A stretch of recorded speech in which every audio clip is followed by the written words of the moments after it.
In this episode of Falmouth in Focus, we'll discover the story behind the heart-painted rocks that have appeared around Falmouth, celebrate a special birthday with a resident of Atria Woodbriar, and go inside a Falmouth High program that gives students a hands-on opportunity to learn what it takes to start a career in multimedia.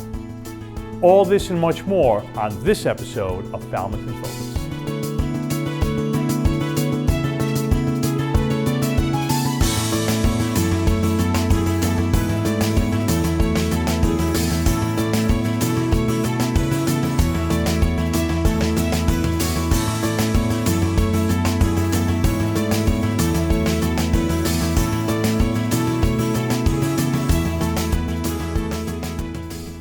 Hello and welcome to Falmouth in Focus, FCTV's current affairs program. I'm your host, Michael Kasparian. As we deal with the realities of the spread of the COVID-19 virus after the holiday season, there is a reason for optimism for a return to normalcy as the vaccine has begun to be administered nationwide. Here in Massachusetts, residents in Phase 2 have become eligible, but the vaccine supply will likely continue to control the availability of appointments. Falmouth's health agent, Scott McGann, encourages residents to refer to the Falmouth website at falmouthma.gov for the latest vaccine information and refrain from contacting his office by phone unless absolutely necessary.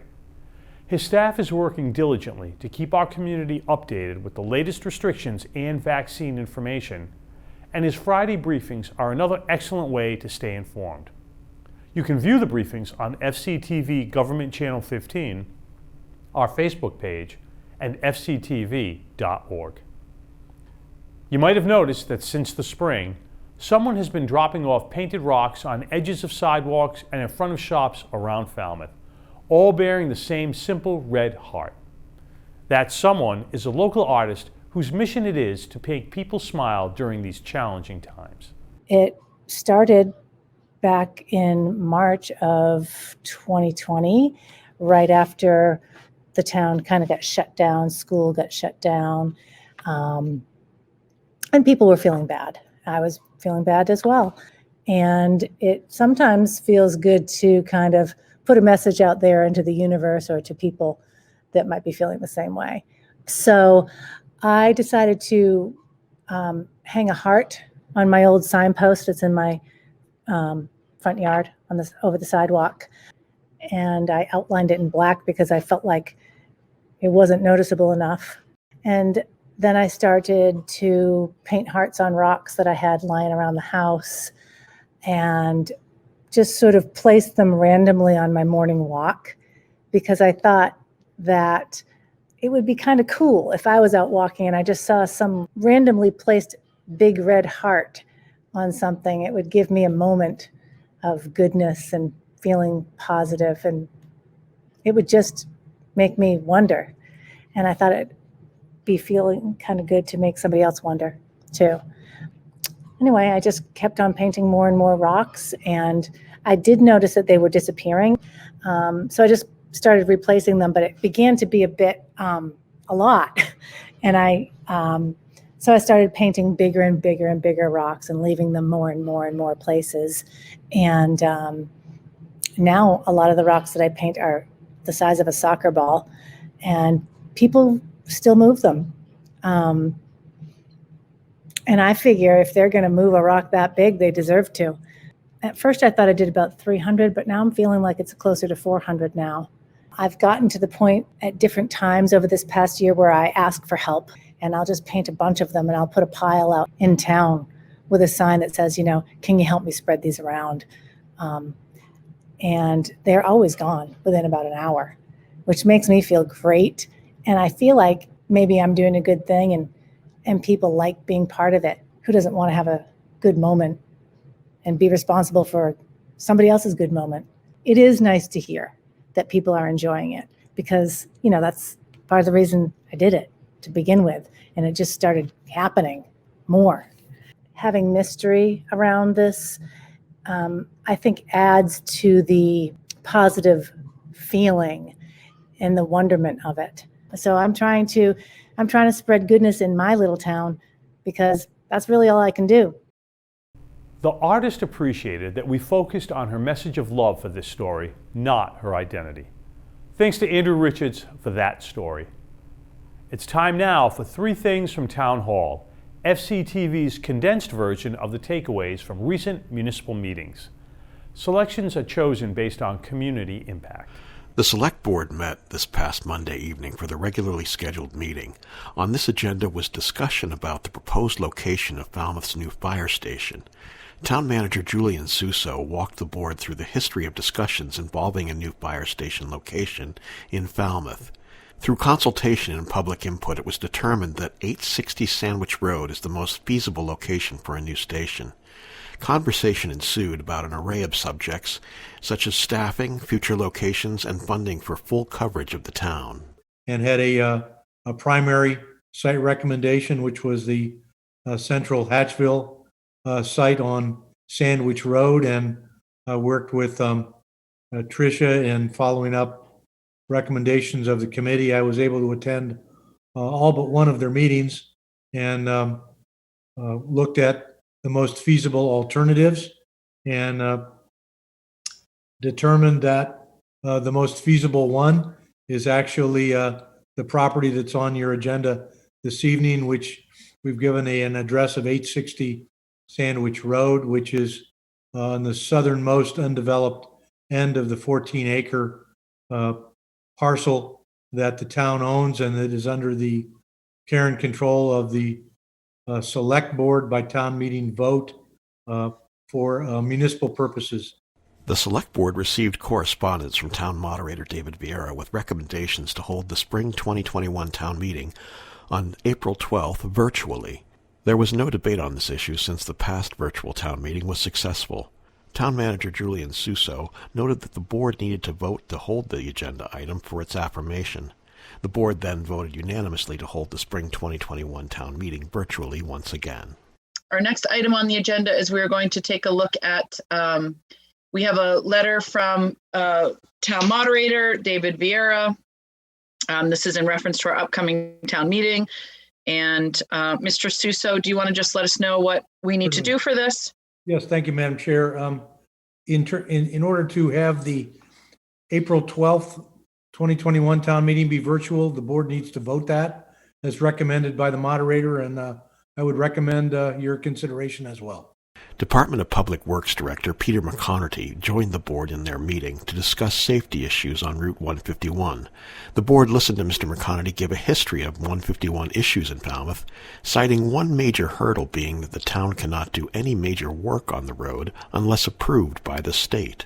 Just to give a little history of Route 151, Route 151, it is a route number, but it is under town jurisdiction. So the town has full jurisdiction to do repairs, to do upgrades to the roadway. But when the town, back in early 2000s, when the town performed some improvements on Route 151, they signed an agreement with Mass DOT. So although the town can do work on Route 151, any work that gets completed or gets proposed has to go through Mass DOT, and they have to consent to it. So any work that gets proposed has to go to Mass DOT District 5. They review it, and then they come back with their comments. To see the meetings in their entirety, check out Government Channel 15's program schedule at fctv.org. It's time now for our calendar segment. At Highfield Hall and Gardens, an exhibit entitled Togetherness, the Front Steps Project, is on display through March 27th.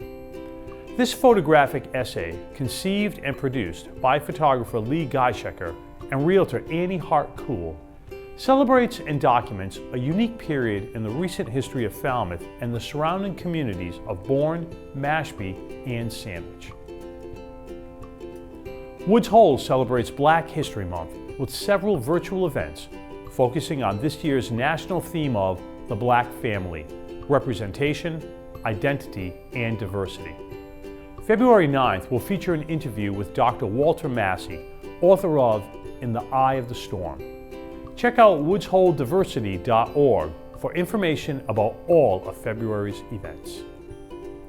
Here at FCTV, check out our school vacation virtual sessions starting on February 16th. Register for classes in 3D animation and virtual game streaming on the FCTV website, fctv.org. Finally, don't forget to join us on Thursday, February 25th, for the next virtual installment of our open mic series, Poetic License. Sign up for another night of poetry and prose, stories and songs, with entertainment provided by you and your friends and neighbors. February's suggested theme is What the World Needs Now. Pre-register by Wednesday, February 24th to receive your Zoom login information. Check out fctv.org for more details. Arts Falmouth member Jerry Doherty recently sat down with award-winning local band Melick Moon to discuss how this pandemic has affected them and other musicians. We are so happy to bring to you a band that is getting their stuff together here on Cape Cod and actually has got quite a bit of recognition, has done some major shows, has been nominated for Best New Artist and Best New Female Vocalist by Limelight Awards. That was last year, and I remember I voted in that. I believe it was, or was it this year? It was this year, wasn't it? Technically it was this year. Still hasn't happened yet though, because of obviously COVID. Yeah, well here the folks you hear talking right here are the singer and producer guitarist from Melick Moon. And they are based out, is it Marston's Mills you're based out of? Kind of all over the place now. We kind of started off in Bourne. Mike and Dave, the other member, are from Bourne. And okay. We have our recording studio, underground recording company there that Mike produces and does all of that. Right. And then we moved to Marston's Mills, and now we're back kind of in the Bourne, Plymouth area. Okay, well, welcome to Bourne. That's where I am too. So it's anyway. This is Amalia Viveris, vocalist, and Mike Maccabee. He's the guitarist, multi-talented guy who has the studio where they do the recording. So Amalia, what do you see Melick Moon? Assuming that we get back to some semblance of a normalcy in the music and the arts performance world, what do you see Melick Moon doing on a local or regional basis? Well, we would obviously love to be playing to like our local community. Again, we missed that so much. I mean, it was just crazy. Like even today, just driving home and like thinking about this interview, I was just like, I cannot even believe it's been, we've had like three maybe gigs, like basically all of 2020 since March. And it's just like such a huge part of me and us. And I just was like, I can't believe we're doing an interview for our music today. Like, thank God, it's just like amazing. It's just been so sad. But for 2021, just playing more to our local community, like I said. But then the thing is, we never had a chance to promote this album, like live wise. We were going to release it in April of 2020. We were scheduled to play at Rockwood Music Hall in Manhattan, and the weekend we were scheduled was the week that everything shut down in Manhattan. So like obviously like the gig didn't happen, and we were going to do like a preview show of the new album, and we were going to release the album in like two weeks after that. And we still released the album, but we released it in May. But we just never had like the chance to be like, okay, we released the album, now we're playing it for our community, now we're playing it out live. We've played the album out live maybe twice this year, besides like one other show. So we never had the opportunity to tour it. So I definitely want to tour Natural Thing, but we've also been given this time, like I said, we have about 15 songs done. I don't know if there'll be 15 songs on the album. We need to figure out what that'll entail, but to also, tour those songs too, and just have, come out of this with even more, creativity and hope and, music. And, for us, literally just being quarantined, like in our house, in our studio, yeah, there's really nothing else more we could do besides create. So, And the thing is, you didn't get discouraged. You said, okay, we're going to make use of this time. You know, we're going to redeem the time and do something with it. And a lot of folks, unfortunately, have kind of gone the opposite way. You know, it's kind of like, oh, I'm bummed out. I'm not going to do this. I'm not going to do that. yeah. And so good. You did really the right thing, because the thing is, you have something great. You know, you really do. Thanks to Jerry Doherty and Arts Falmouth for that story. We're going to take a quick break, and when we return, we'll check in with health and transformational coach Patty Burke for some relationship tips. Stay with us. Hi, I'm Carissa April, a retired Coast Guard commander. And I'm Carole Kenney with the Falmouth Military Support Group and the Falmouth Veterans Council.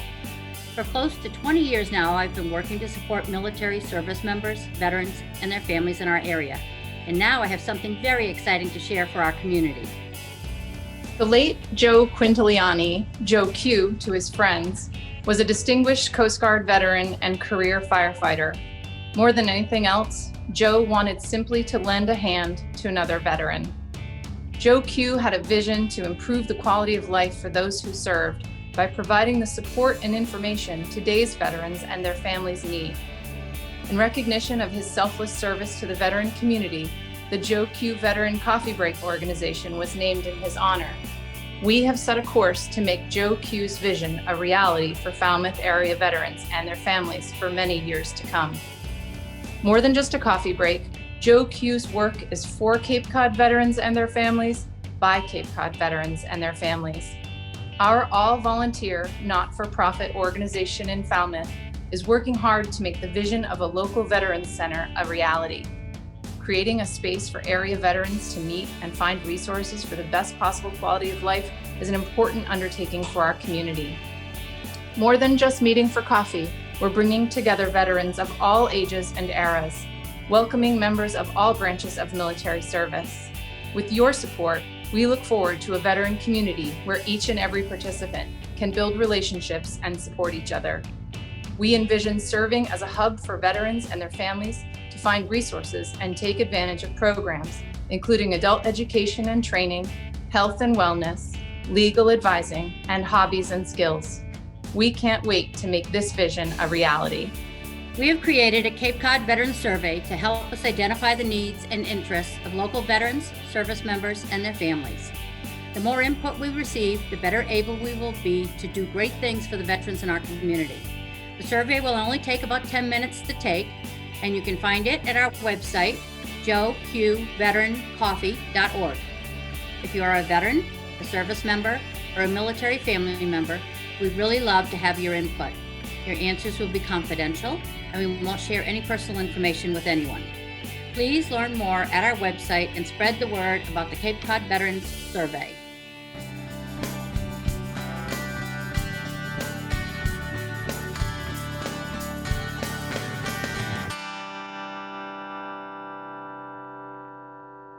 Welcome back. Relationships come in many different forms and are an essential part of our human existence. Since we are near Valentine's Day, this is the perfect time of year to focus our energies on improving our relationships. We checked in with Patty Burke, a local health and transformational coach, for some insight about relationships and how to make them more fulfilling. What better time of year to talk about enhancing our relationships than Valentine's Day? This is a time we can focus our energies on improving our relationships so that they're long-lasting and fulfilling. So let's face it, as humans, we need social connections. We cannot survive in solitude.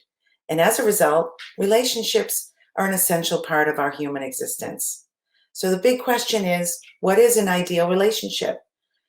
According to Deepak Chopra, an ideal relationship is one where there is a strong connection that can be trusted, brings peace, and finds healing after disconnection. There are all kinds of relationships, right? One's with our spouse, our coworkers, friends, and children. So they're all around us. So to thrive in relationships, we need to understand our basic human desires, which are to be seen and to be heard. We simply need to feel valued. And we can do this for one another through our conversation, actions, and behaviors of kindness and concern. And lastly, through caring acts of gratitude, kindness, or concern. But ideal relationships can be difficult. Keeping that connection is challenging. So let's dig into some solutions for making our relationships more peaceful and fulfilling. Number one, strong relationships start with ourselves. All relationships are based on how you relate to yourself, with how much love, understanding, and forgiveness you cultivate for yourself. So the goal is to develop a strong sense of self that is dynamic, honest, and forgiving. Lastly, strong communication is key. Communication within a relationship, it's like a dance. One person moves forward, the other moves back in a rhythm. So here are some tips for the best way to stay in step in that dance. We want to be truthful to each other, celebrate each other's victories, check in with each other, and ask the other person, what do you really want? What is important to you? What can I do to help? And be open to conversation and especially to constructive criticism, even though it might feel uncomfortable. So here's the bottom line. We all are part of this one big universe, and we thrive in the presence of others. We all want to be loved and to share love. So let's show the other person that we hear them, we see them, and we value them. We look forward to hearing more from Patty in future episodes of Falmouth in Focus. Thanks to Andrew Richards for that segment. In 1944, a young girl from Vermont decided to serve her country during World War II by joining the Navy Waves. A division of the U.S. Navy created to free up men for sea duty. WAVES is an acronym for Women Accepted for Volunteer Emergency Service. On January 21st, Alice Malavin celebrated her 100th birthday, and FCTV was there for the festivities at Atria Woodbriar. On behalf of Atria Woodbriar, the town of Falmouth, the veteran services of the town of Falmouth, I want to welcome you to this fabulous day of celebration, 100 years old.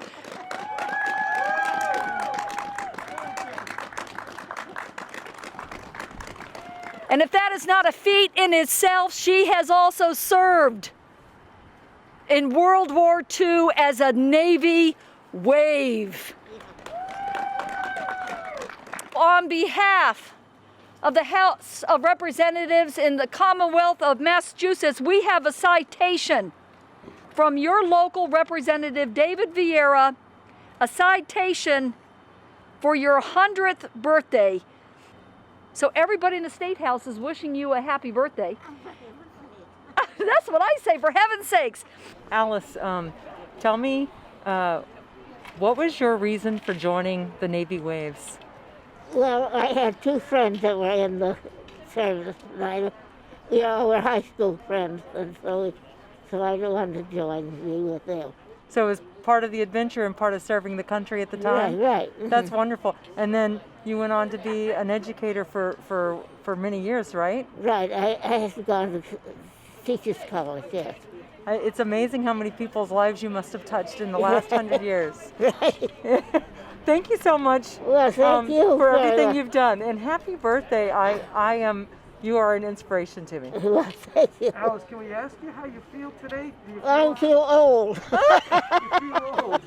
What do you make of all this? This is something, guys. This is very nice. Yeah, happy birthday. Happy birthday, ma'am. Okay, thank you. She's the classiest person I've ever met. There's not one person who has, everyone loves her. And I asked her, you've been through so much. Weren't you afraid during World War II? Wasn't it an incredibly intense time? And she said, well, why would I be afraid? I knew we would win.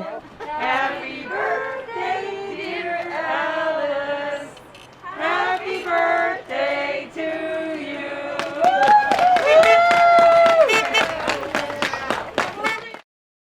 Congratulations to Alice on this special milestone.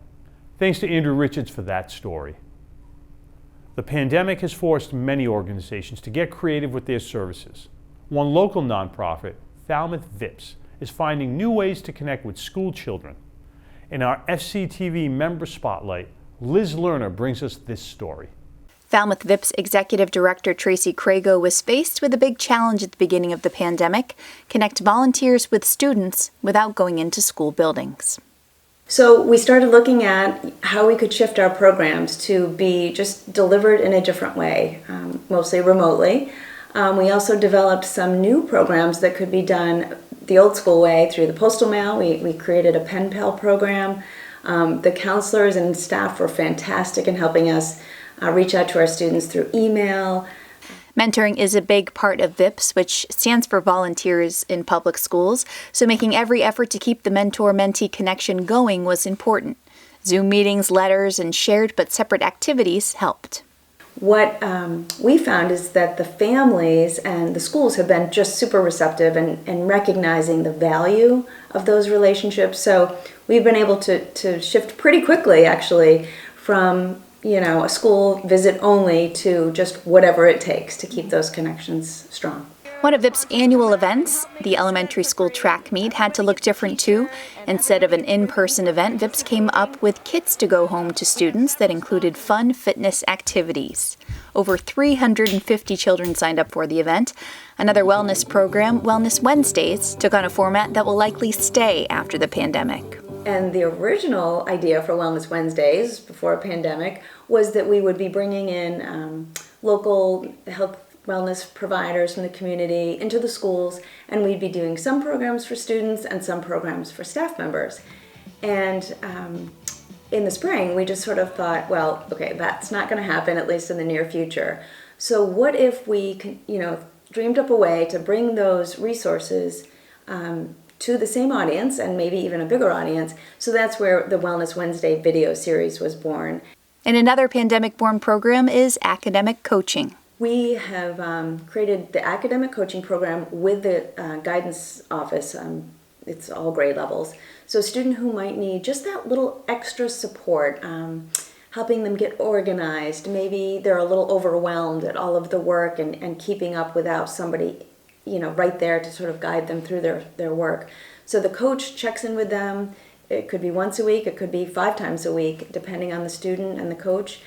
And they do this, of course, remotely, virtually, and really just to sort of help them sort of one step at a time. Let's knock this assignment off the list, and also even helping them sort of break assignments down into chunks. And because in-person fundraising events can't happen right now, VIPS has come out with a social media campaign. It's an effort to increase awareness and support for their programs. They'll release it around Valentine's Day, and it's called I Love VIPS. It'll highlight their programs and happenings. For FCTV, I'm Liz Lerner. Thanks to Liz Lerner for that story. For more information about Falmouth VIPS, go to falmouthvips.org. We're going to take a quick break, and when we return, we'll check in at Falmouth High School to learn about a unique program. Stay with us. Hello, I'm Stacy Pugh, President and CEO of the YMCA Cape Cod. For young families on Cape Cod, childcare poses a significant challenge. Finding affordable, high-quality early education and care is an essential need for working families and children. During the COVID-19 crisis, the challenges we've already experienced in the early education business have become even greater. We've added complex regulatory standards, higher operating costs, and a chronic qualified teacher shortage issue. These challenges have not deterred the YMCA Cape Cod. The Y is here and we are ready to help. Thanks to a generous grant from the Falmouth Human Services, we're expanding subsidized childcare provided in Falmouth. YMCA scholarships and Head Start slots are available for families who meet income guidelines for infants, toddlers, and preschoolers. In addition, state subsidized care and YMCA scholarships are available for school-age children. We have 2 locations for our early education programs at Falmouth Hospital campus and another location at North Falmouth Congregational Church. In addition, we are adding infant, toddler, and preschool Head Start slots at the Falmouth Hospital campus starting in December of this year. Before and after school programs have reopened and are offered at 4 elementary schools in partnership with Falmouth Public Schools. To keep these critical services available to the community, we are constantly recruiting caring people interested in a full or part-time career as an early education or school-age professional. Through the Falmouth Human Services Grant, we are offering free training and mentorship, including supportive childcare scholarships for your own children, for anyone that wants to join our wide family and thrive in the rewarding field of early education and school-age enrichment programs. We're here for the community. Stay positive and test negative. For more information on this program, please contact the YMCA Cape Cod's Early Learning Team.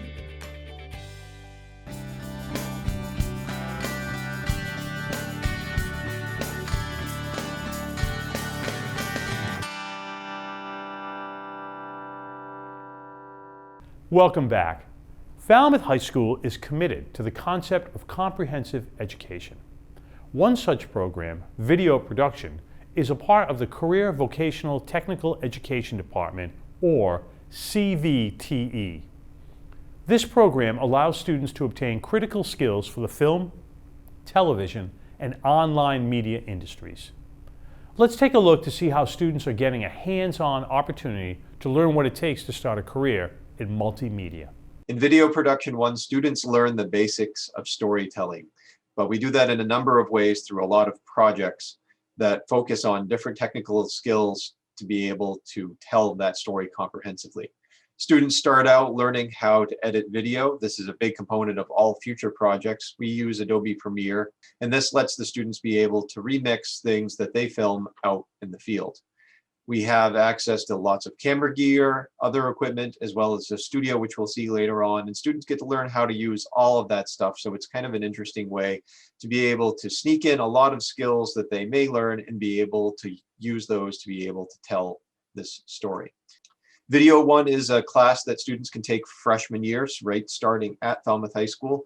And once they've taken that class, they can move on to other video production classes. We offer Video Production 2, which is a more advanced class. Students learn how to do things like green screening, compositing, more special effects, and then work on some larger projects. We work on a short film project in some years where students work as part of a film crew to be able to accomplish a classroom-wide project, and do other projects like music videos and other fun but very technically demanding projects as well. We also offer a class called Inside FHS. This is more of a news-based class where students are learning how to be in front of and behind the camera to be able to learn a set of skills that if you were to work at a news agency would be something that you would be doing, which is similar to class as well. This feeds into a club, but not a class that is also offered, which is called the FHS Morning News. This is a daily club that meets, and we broadcast the morning news out to classrooms across the high school, as well as on Falmouth Educational Access Channel 14, to be able to share the news and events that are going on at the high school with the rest of our community. Students have opportunities for extracurricular activities, including helping to film concerts, sporting events, and other fun things that go on in the district as well. The 3 classes, Video 1, Video 2, and Inside FHS, are joined by a 4th class, which is an internship, which allows students to have professional experiences before they exit the high school environment. I am kind of interested in anchoring and seeing how fun that would be, because I've always been curious how people on news broadcasts do it, and it's really fun. I think it's something special. It's a small group of people, and I get along really well with small groups of people. And like, it's a nice community to be around where everyone's really supportive of each other, and it's just fun saying the news and being on camera every day. Thanks to Ryan Weber for that piece. The Front Steps Project in Falmouth was a local effort conceived by Falmouth realtor Annie Hart-Cool and photographer Lee GEISHECKER, where in exchange for a 5-minute portrait session of people at a safe distance, the subjects would agree to a donation to a local charity. The fruits of their labor are now part of an exhibition at Highfield Hall and Gardens. Here's Troy's take.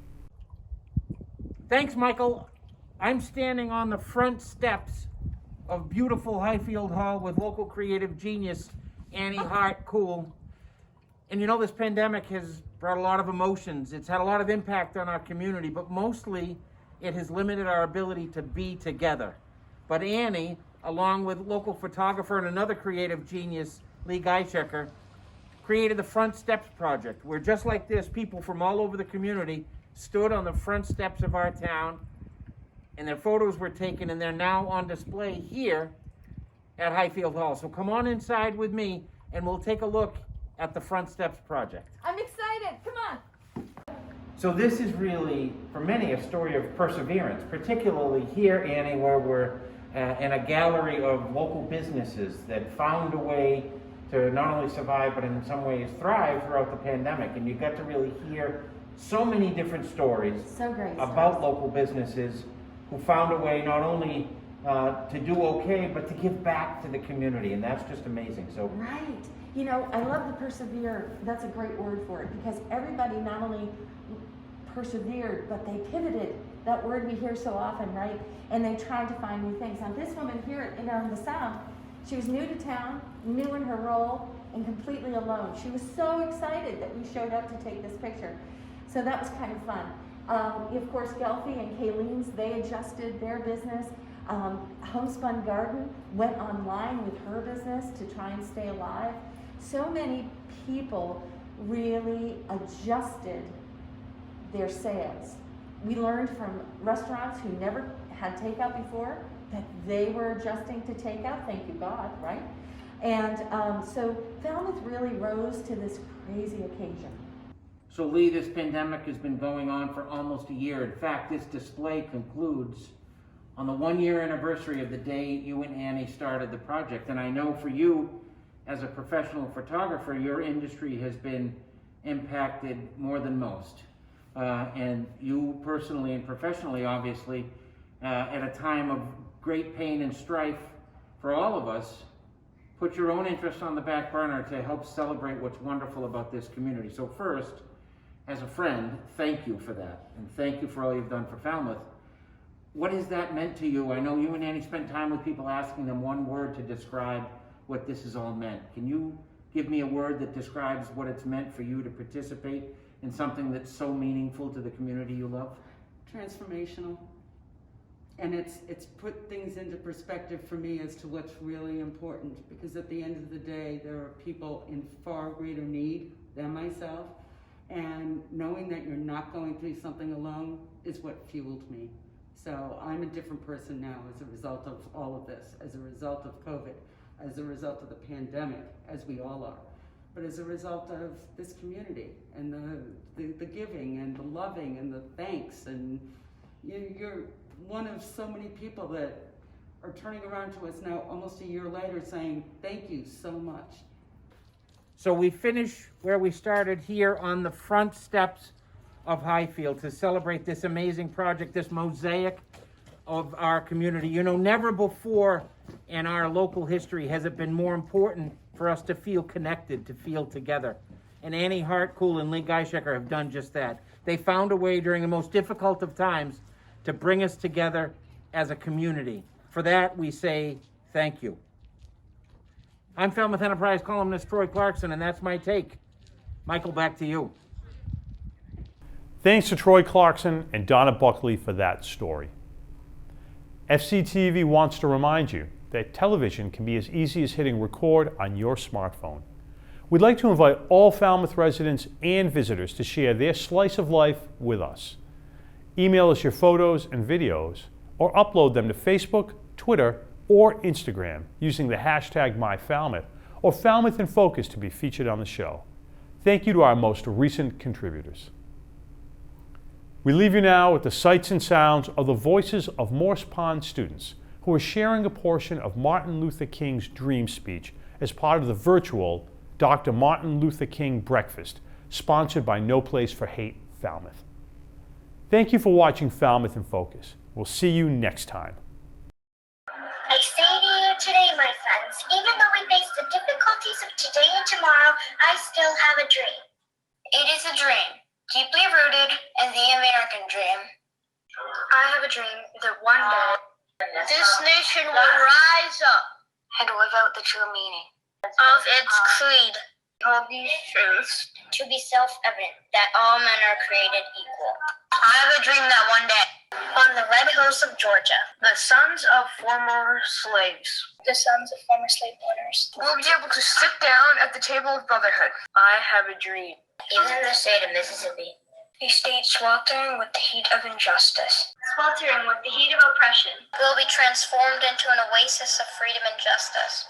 I have a dream that my 4 little children will one day live in a nation where they will not be judged by the color of their skin, but by the content of their character. I have a dream today. This will be the day when all children will be able to sing with new meaning, Let Freedom Ring. Let freedom ring. So let freedom ring from the prestigious hilltops of New Hampshire. Let freedom ring from the mighty mountains of New York. But not only that, let freedom ring from Stone Mountain of Georgia. Let freedom ring from every hill and molehill of Mississippi, from every mountainside. When we allow freedom to ring from every town and every hamlet, from every state and every city, we will be able to speed up that day when all children, black men and white men, will be able to join hands and sing the words of the old spiritual.